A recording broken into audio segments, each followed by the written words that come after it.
high debt. What's the compelling investment story right now about Thailand and about the debt in particular? Well, it's actually counterintuitive. It's credit, strong credit, very stable yield.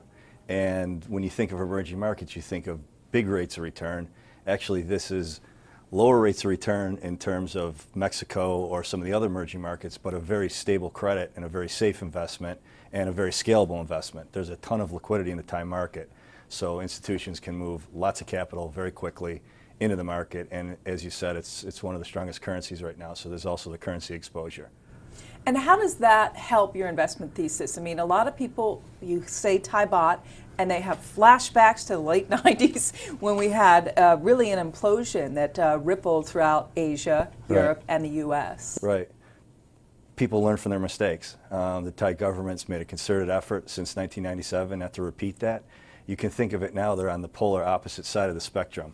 In 1997, it was way over speculated. For all the right reasons, the currency imploded.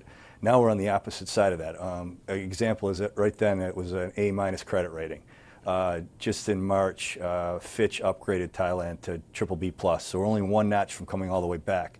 The baht actually at the time was 25 baht to the dollar, spiked up during that time to about 50. We're at around 29. So we're effectively polar mirror opposite. Now the most important thing is how Thailand came out of the 2008 crisis.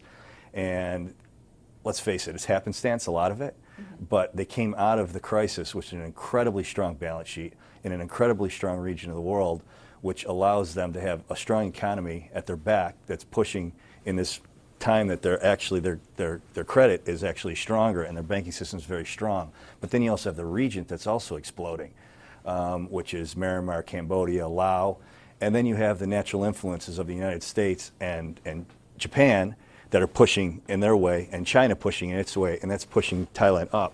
Well, let me just jump in and play devil's advocate for a moment, because you said strength in the region. We know there's concerns about what's happening in China, the ongoing worries about a slowdown. They've been kicked up again. And in Japan, of course, you have the weakening yen. So is that a potential negative for Thailand? First of all, Thailand's one of the most important strategic assets for the United States in terms of military. The United States government actually has the largest landing strip in all of Asia in Thailand. Cobra Gold, which is the largest military exercise in the world, happens in Thailand.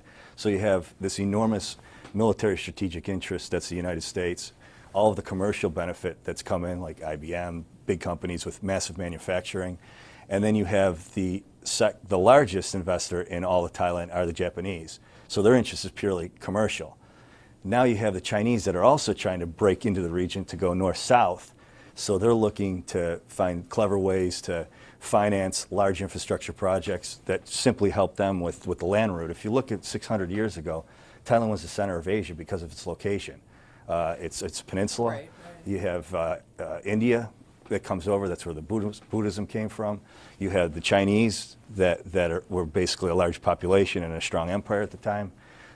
That's why Thailand was the center of Asia. Well, it's happening again. Okay, it's more fragmented. You know, China still gets the major headlines, and obviously Japan's the developed market. But Thailand's really in a spot right now, regionally, through that land corridor, to actually be the knowledge and thought leader for the four countries I mentioned: Vietnam, Cambodia, Laos, and Myanmar.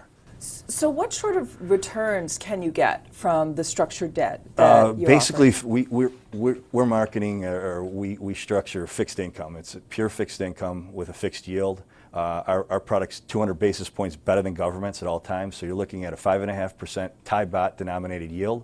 That's 2% better than governments, with an instrument that's actually one notch rated above governments. So our instruments are investment grade. They're A3.